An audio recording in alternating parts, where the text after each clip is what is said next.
I'm Benjamin Ayres, having a bit of a hair day. You're the alumni. This is the Professor's Lounge at Romance University. Now, I want to say thank you all so much for the kind messages after the last video. I just thought I'd kind of do something different, that's all. And I'm going to do something a little different this time.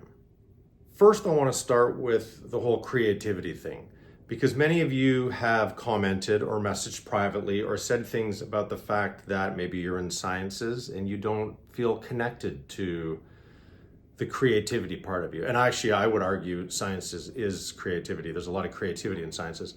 But a simple thing for you to do is to start thinking about maybe taking photographs. That's like the most simplest way to get into the creative side of your brain.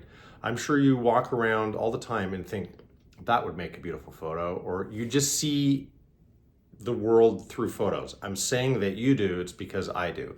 And I remember when I first moved to Toronto, I wanted to pick up photography. So I went and bought a really nice camera and I started doing headshots for actors and just getting out of my comfort zone, but doing something that I always wanted to try. And it then led to many opportunities for me, but mostly it kind of fed into that creative impulse to want to just make something. And now that you can do it so easily on your phone, I'll give you one hint. It's all about the lighting. It doesn't really matter what kind of phone you have. If there's good lighting, and just start to observe the world through a photographer's eyes. Beautiful little images, whether it just be somebody at a bus stop staring off in the distance, or the way the light hits a building, or the way the snow falls when you're driving. There's all of these things that, because all of you are movie lovers, I know that you think of the world also and your life sometimes through the lens of filmmaking. So that's just a small task for something for you to do. Now, I got a question in regards to auditioning. So I'm going to do something. I'm going to put myself out there. I'm going to show you 2 auditions that I've had in the past. I can't remember what they were for. And if I did, I just don't really want to tell you what they were, because then it's like, oh, I want to go see what the other person did. What's interesting about it is to just think about the approach an actor takes. So for us, it's changed a lot because we self-tape everything now, which means I will tape like this and just send in an audition. I'll have a reader on the other side. And you sort of have one go at it. You don't have a director in the room saying, oh, that's interesting, but I was thinking, could you try this? And then they give you a redirect. You basically have to come up with your own plan of attack and your interpretation of the character, and of the world, and of the story, and of the tone. So it can be difficult, but I actually really love it. I love the opportunity to get to play and do something different. For Hallmark, we don't audition, we just get offered those roles, but I have thousands of times I have auditioned, okay? And you get a very small percentage of them. You'll watch these tapes and go, those are great. But there were plenty of actors that sent in really good tapes. And sometimes it's just maybe the way I look. They want somebody older, they want diverse. There's so many different things, better looking, younger. And the first one I'm going to show you was for a series, I believe. It could have been a movie. And I wanted to, it was a period piece. He was a sheriff.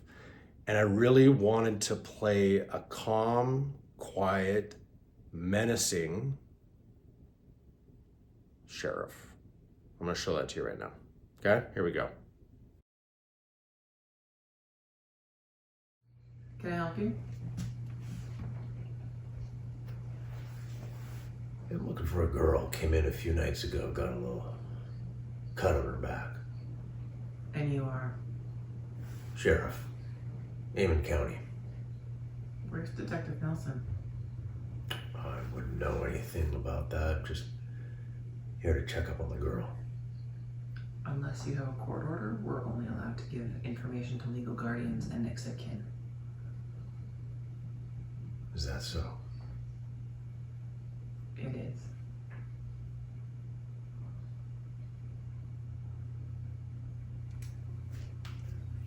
What did you say your name was? You lost? Let me guess. Amon County Sheriff's Department. Sheriff Wilkins. Pleasure.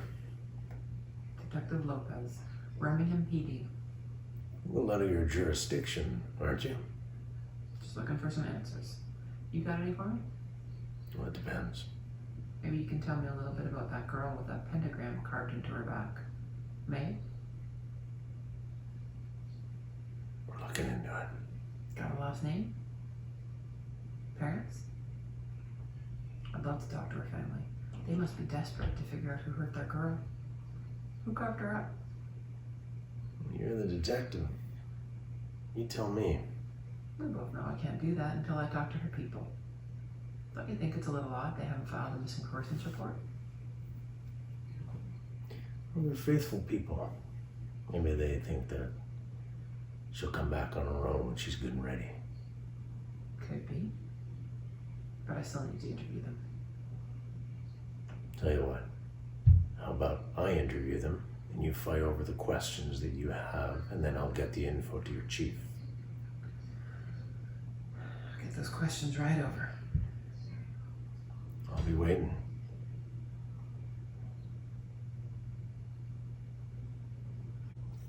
Hi, my name is Benjamin Ayres. I am 6'2" and I live in Toronto.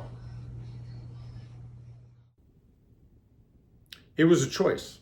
It was a cool choice. I had fun doing it. I sent it in. I felt great about it. My team's like, this is so good. And then you hear nothing. You don't even hear that we liked it. You hear nothing from the people making it. And that's just kind of is what it is. Now, this other project, I'm going to show you, there are 2 scenes. Now, something to keep in mind, we don't get a script.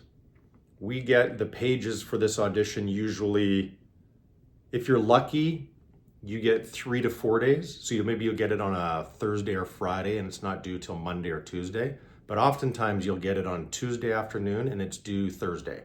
So you have 2 days to get off book, make some choices, have some fun. Now this character was a psychiatrist. I believe this was for a TV series. And, he was a little aloof, and I kind of made some bold choices. I had some props that weren't called for.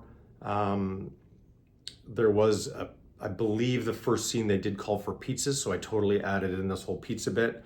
And I just had fun with it and was really a version of myself with full relaxation, but also making some interesting choices for the character. And this one was tough. I really wanted this role and I heard nothing at all, except from my team that said it was so good. This is such a great audition.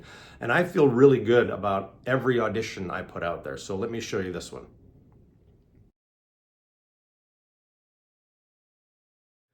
Hello, Jenna. My name is John Rayburn. I thought we could maybe talk about what happened. Talk? Fuck's sake, my friend just killed himself. You don't mind if I eat this pizza, do you? I got low blood sugar. No. What you've been through. Scary stuff. My line of work, I see a lot of trauma victims, and the first few hours are critical. Your father's name is Stuart. He is out of town, but we've contacted him. You what? That's just great. He's probably already calling my PO. You may not feel up to it now, but when you're ready, I am here to talk. I'm sorry, do you want a bite of pizza?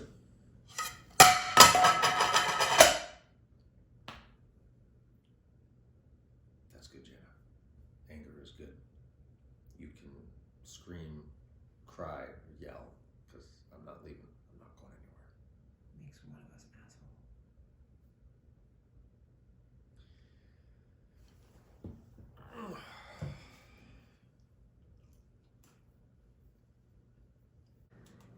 She was brought in around 2 a.m.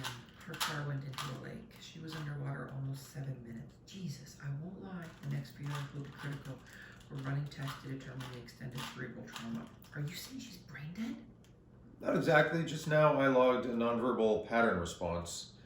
Your daughter saw Dr. Harwick. She acknowledged her. And moments before that, she threw my pizza on the ground after I mentioned your name. She's not your biggest fan, is she? I'm sorry, who are you again? John's here at my request. He's a cognitive therapist. I specialize in reaching people in your daughter's condition. It's coma work, away way to communicate with people in unconscious states. You talk to people in comas? We don't talk exactly. Well, I guess technically speaking, I talk and she listens. You see, a coma isn't a singular mental state. It's a disconnect from reality. And what I do is reestablish those connections. Right? Identify micro expressions, eye twitch, breathing patterns, vocalizations, emotional triggers. It might be the only way to get your daughter back from Neverland. Neverland? Is this funny to you? Mr. Frost, wait. Ask yourself, where does the mind go in a coma? How does it protect itself? How does it survive? You see, the patients that I've worked with, the ones that have come back, they talk of this inner world, one that looks, sounds, and feels exactly like the one that we're in now, except only darker and without hope. And that's where Jenna is now. She's alone and she's afraid and she is trapped in a world that doesn't make sense. So what I need to do is I need to reach her. I need to gain her trust. I need to give her hope. Because if she stops fighting in that world, she won't make it back to this one.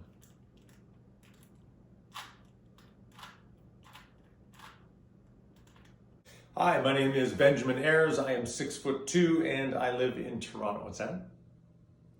Oh, pizza stand. Oops.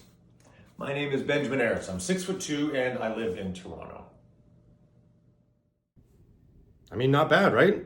It's good. I could see that guy being on TV. I could see that character, but they just went a different way, and that happens all the time. You never get the roles you're auditioning for. And it used to hurt a lot. Like I used to call my agent, have you heard anything? Have you heard? I do it. I have fun in the process. I send it out and I never think about it again. It can be a tough gig because I am taping probably 3 to 4 times a week and never hear anything back. Usually ever. A very small percentage. That's how it works. But I enjoy the process. I love the creative process. But it's tough to have a job where there is no control. Anyway, I hope you enjoyed this. This is a long one because of those tapes, but I hope you enjoyed this. Let me know if you found this interesting at all. And let me know if you're taking photos now. If you're going to take photos, if that inspired you in any way. Class is dismissed.